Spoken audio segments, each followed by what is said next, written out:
há sempre essa acusação recorrente, acusação ou alegação, isto nós não sabemos, recorrente da parte, enfim, da Rússia e também de outros players do Médio Oriente, em que os Estados Unidos seriam responsáveis, não é, pelo que está a acontecer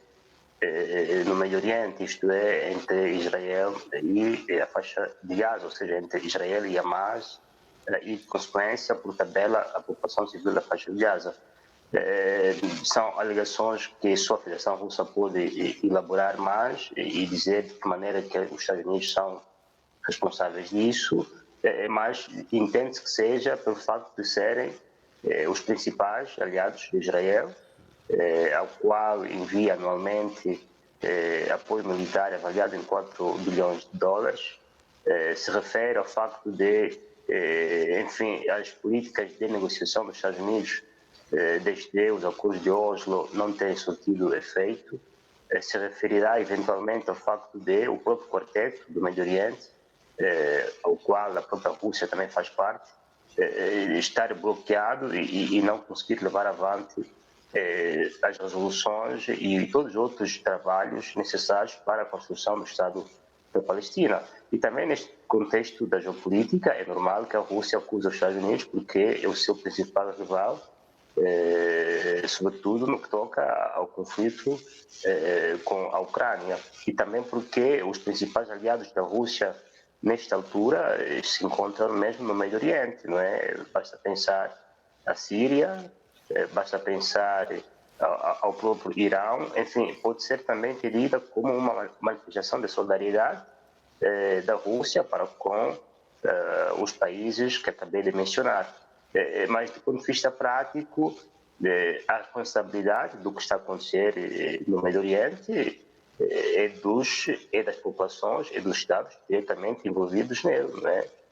Porque, ao fim e ao cabo, quem decide a última análise a intervenção militar na faixa de Gaza é o primeiro-ministro de Israel, enquanto Estado soberano, mesmo você possa ser aconselhado pelo presidente dos Estados Unidos, com o qual, como se sabe, tem relações um tanto ou quanto equidistantes, não é? Viu-se na primeira parte da presença de Joe Biden qual era o nível de relacionamento com o primeiro-ministro Netanyahu, em função mesmo dessa questão dos coloratos que os partidos de destra radical que compõem o seu governo vêm promovendo. Ou seja, é uma decisão mais prática e direta do governo de Israel enquanto Estado soberano e muito menos dos Estados Unidos, mesmo se, do ponto de vista dessa relação próxima Estado a Estado, os Estados Unidos sejam o Estado de maior preponderância no contexto internacional. Mas também se deve entender que aqui os Estados Unidos têm uma posição bastante ambígua em relação a esse conflito entre a Palestina e Israel. Basta pensar que, de acordo com acordos internacionais, Jerusalém deve ser uma cidade neutral, mas a administração Trump decidiu colocar a embaixada dos Estados Unidos em Jerusalém, o que já viola, não é, estes princípios internacionais. Ou seja, existe, de certa forma, alguns exemplos que mostram que há uma ambiguidade dos Estados Unidos em relação a Israel que perigam, não é, a construção do Estado da Palestina. Mas há também exemplos bastante notáveis que existem em não se construir o Estado da Palestina. Enquanto não se construir esse Estado, Israel enfrentará sempre riscos de insegurança, porque a ideologia de libertação de um povo ela é permanente, não desaparece com o desaparecimento físico dos seus cabecilhas. E aqui podemos citar até o próprio exemplo da Revolução Americana, não é? Que também para o Reino Unido